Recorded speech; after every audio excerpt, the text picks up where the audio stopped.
Welcome to lecture number 1 of Automated Data Analysis using AI and Excel macros for sustainable research.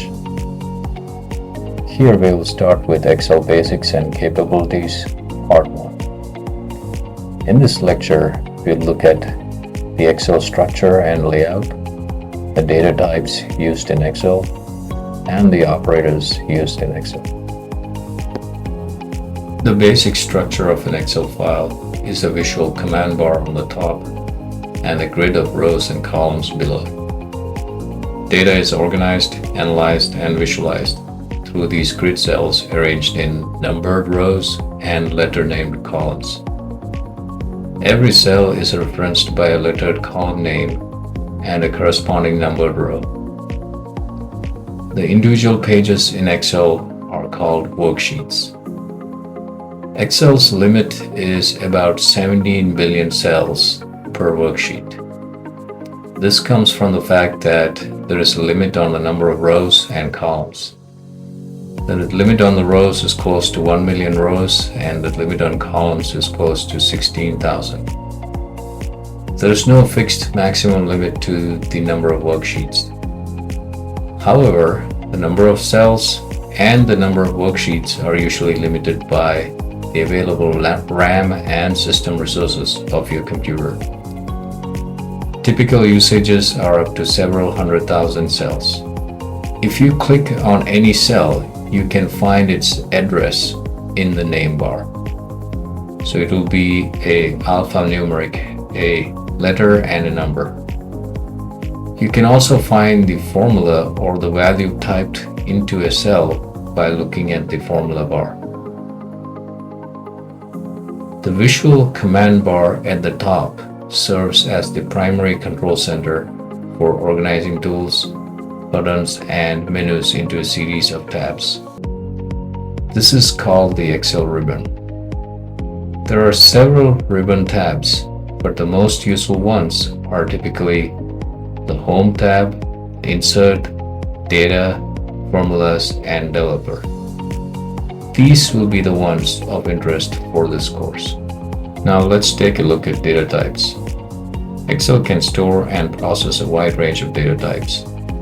These include text or string type, numbers, date formats, time, Boolean, error code that typically begin with a hash symbol, currency symbols, percentage notation, fractions, scientific notations, hyperlinks for web pages, documents, etc., even blank cells, formula.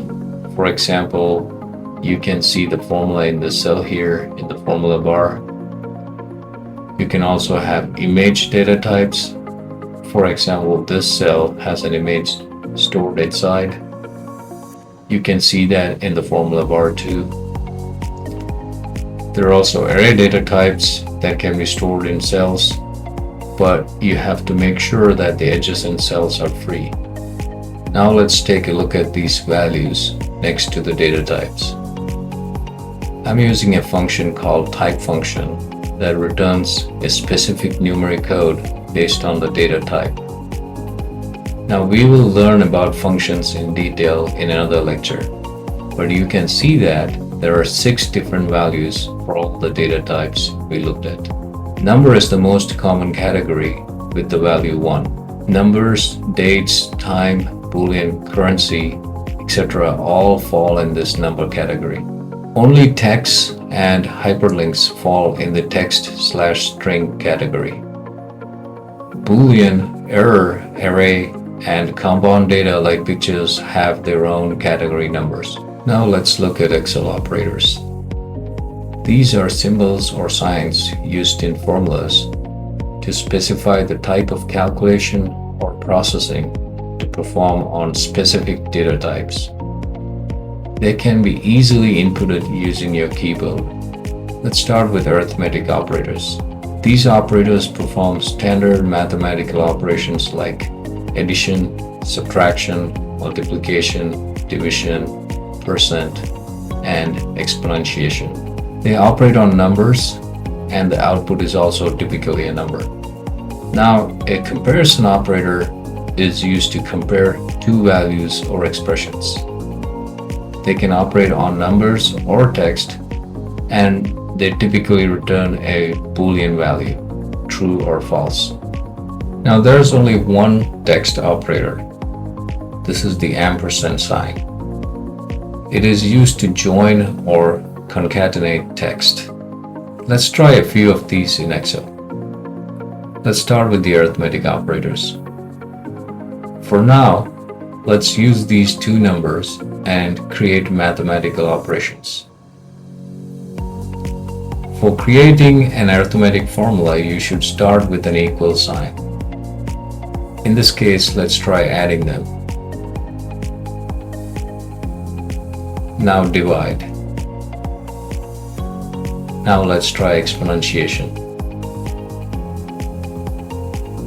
Now, instead of referencing these cell addresses, we can also directly type the numbers into the cell.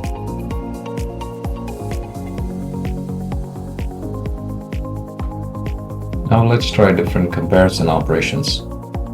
You can see that the Boolean results change based on the comparison operator types.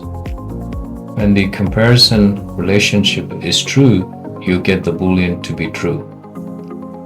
And you get false when the relationship is false. Now let's try the text operator. You can combine two or more texts easily using the ampersand operator. Now coming back to the mathematical operations.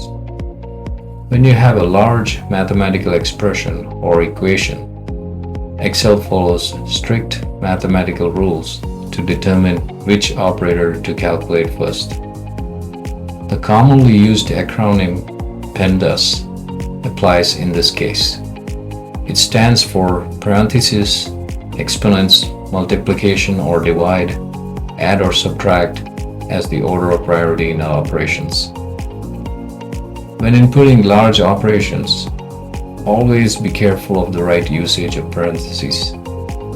If in doubt, use the Evaluate Formula feature from the Formula ribbon. Let's take a look. For example, if you're unsure of the sequence of calculations in this expression shown here, you can see the step-by-step calculation of the expression using the Evaluate Formula.